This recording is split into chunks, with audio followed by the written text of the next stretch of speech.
Assalamu alaikum students. So we'll start with 5.6 numerical today. A 0.14 kg ball is thrown vertically upward with an initial velocity of 35 meter per second. Find the maximum height reached by the ball. एक ball है जिसको आपने ऊपर की तरफ फेंका है. याद रखें, नीचे से ऊपर फेंकने में g की वैल्यू और होती है और ऊपर से नीचे फेंकने में g की वैल्यू और है. आपको पता है जब हम नीचे से ऊपर थ्रो करते हैं तो हम एंटी ग्रेविटी चल रहे हैं, यानी कि g की वैल्यू यहाँ पे माइनस में होगी. इनिशियल वेलोसिटी उसने बताई है, उसने कहा हाइट आपने बतानी है. सो यहाँ हमारे पास अगर आप देखें मैस है 0.14 kg, वी आई हमारे पास 35 मीटर पर सेकेंड है. और जब बॉल ऊपर रीच कर गया तो हमारी फाइनल वेलोसिटी 0 हो गई. हाइट के लिए हम फॉर्मूला यूज़ करेंगे 2as = vf² - vi². ये इक्वेशन ऑफ मोशन आपने पढ़ी हुई है. यहाँ पे a की जगह g आ जाएगा, s की जगह h आ जाएगा. वैल्यूज़ आपने पुट की. यहाँ पे आप ये देखें कि g -10 है, ये याद रखना है आपने. ठीक है जी. क्यों -10 है? क्योंकि थ्रोन वर्टिकली अपवर्ड है. सो हमारे पास 2 माइनस आ जाएंगे और वैल्यू आ जाती है 61.25 मीटर. सो इस तरह आपके पास हाइट आ जाती है. सो आप रिजल्ट में लिखेंगे कि maximum height reached by the ball will be 61.25 metre. Next is 5.7 numerical. A girl is swinging on a swing. At the lowest point of her swing, she is 1.2 meter from the ground, and at the highest point, she is 2 meter from the ground. What is her maximum velocity and where? सो इसको solve करने के लिए हम क्या करते हैं, पहले हम ये चीज़ समझें कि इसको हमने किस तरीके से करना है. पहले हम इसका गिवन डाटा बनाएंगे.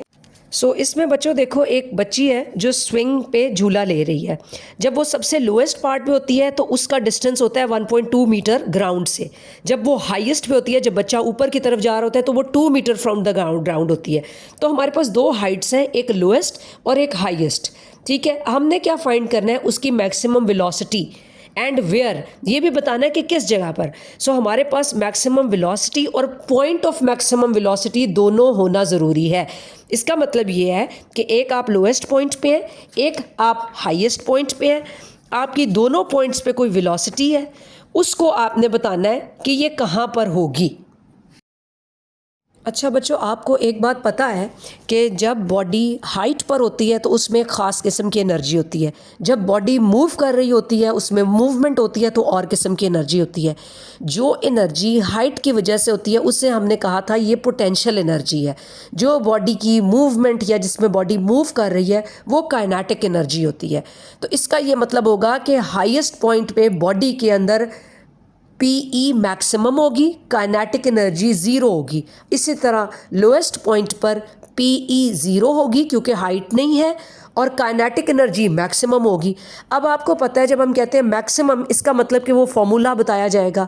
यानी कि पीई अगर मैक्सिमम है तो पीई = mgh होगा, और केई मैक्सिमम होगा तो केई का मतलब होगा ½ mv² मैक्सिमम है. अच्छा, अब आपको according to law of conservation of energy ये बात पता है कि एनर्जी एक फॉर्म से दूसरी फॉर्म में चेंज होती है. ठीक है.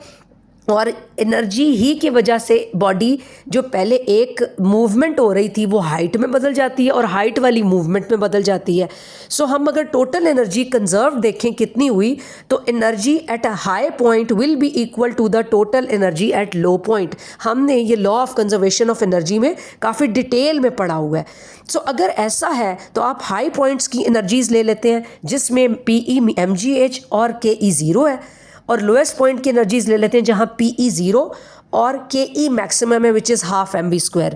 इनको हम साइमल्टेनियसली लिखते हैं, इनको सॉल्व करते हैं. यहाँ से हमारे पास एक वैल्यू आ जाती है v की. v की कैसे आई है, ये gh = ½ v², mm दोनों कट गए. यहाँ से आप v² को फाइंड कर सकते हैं. 2 नीचे डिवाइड हो रहा था, उस साइड पे जाके मल्टीप्लाई हो जाएगा, तो v² हमारे पास आ गया 2gh के बराबर. अगर आपको स्क्वायर ख़त्म करना हो तो आपको पता है कि आप स्क्वायर रूट लेते हैं ऑन बोथ साइड्स, उससे आपके पास एक v की वैल्यू आ जाती है.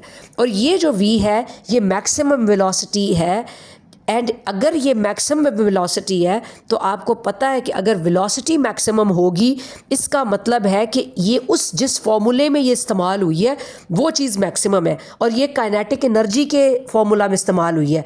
वेलोसिटी वैसे भी अगर कोई वैल्यू आई है तो वो मोशन को शो करती है, इसका मतलब आपकी जो है मैक्सिमम काइनेटिक एनर्जी होगी। अगर मैक्सिमम काइनेटिक एनर्जी होगी इसका मतलब है पोजीशन उस वक्त लोएस्ट होगी। सो लोएस्ट पोजीशन पे मैक्सिमम वी आएगी जो कि है 4 मीटर पर सेकेंड। सो आप इसमें रिजल्ट लिख देंगे कि maximum velocity will be 4 metre per second and it will be at the lowest position.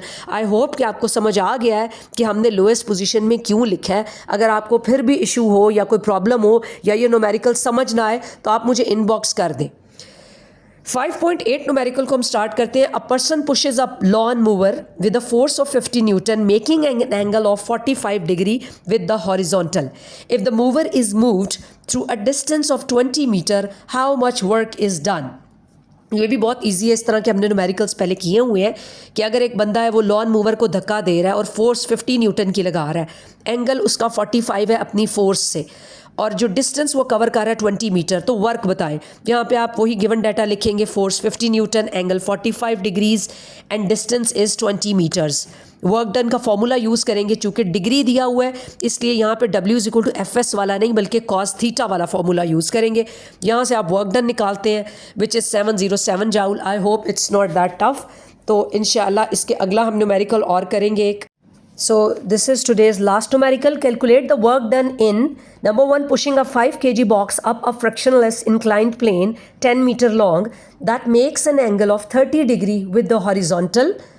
Number 2 lifting the box vertically up from the ground to the top of the inclined plane.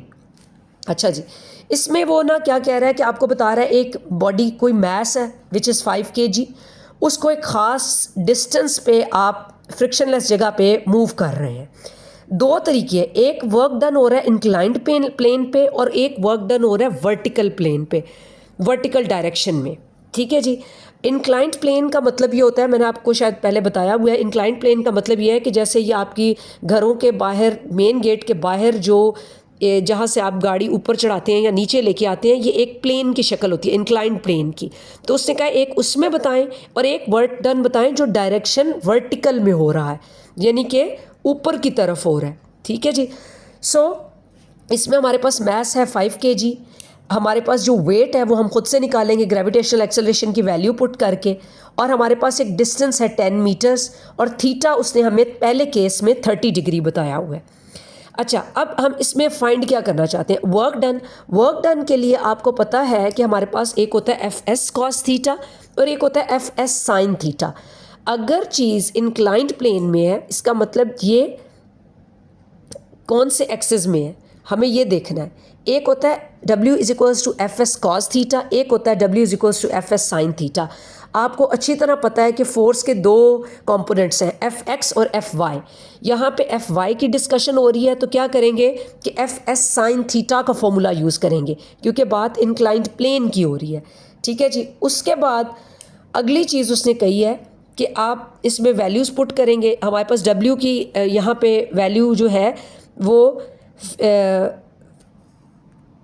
अच्छा, यहाँ पे आप देख रहे हैं कि यहाँ पे हमने जब FS लिखा है, FS sin थीटा में आपके पास F ऊपर नहीं है, लेकिन हमें पता है कि weight equal to mass into G which is equals to F।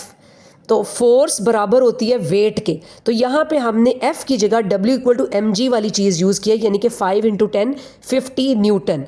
S की जगह हमने वही 10 मीटर लिखा है और साइन 30 डिग्रीज लगाया साथ। ठीक है जी। यहाँ से आपके पास आ जाता है वर्क डन जो उन्होंने पूछा इंक्लाइंड प्लेन के लिए। सेकंड उसने पूछा lifting the box vertically up from the ground to the top of the inclined plane. ठीक है जी। इसके लिए हम क्या करते हैं, यहाँ पे हमारे पास हाइट आ जाती है। हमें पता है कि जब हमने ये पढ़ा कि वर्क डन क्या है, ये एनर्जी के बराबर है। एनर्जी क्या है, एबिलिटी टू डू वर्क। तो यहाँ पे आपकी जो पोटेंशियल एनर्जी है which is PE equal to mgh जब इन्वॉल्व हो गई आपकी हाइट, इसका मतलब है ग्राउंड से टॉप की बात यह है कि हाइट आ गई है ना, ग्राउंड टू टॉप का वर्ड यूज़ हुआ है, तो उसका मतलब है हाइट है। सो हम यहाँ पर पोटेंशियल एनर्जी वाला फॉर्मूला इस्तेमाल करते हुए बताएंगे कि वो वर्क डन के बराबर है, विच इज़ mgh। यहाँ पे आप m आपके पास मास है, g आपके पास 10 है और h ऑलरेडी हमने 10 मीटर्स कही हुई है, विच इज़ 500 जाउल। तो you can write the result कि work done is lifting the box through inclined plane will be 250 joule and through height work done will be 500 joule.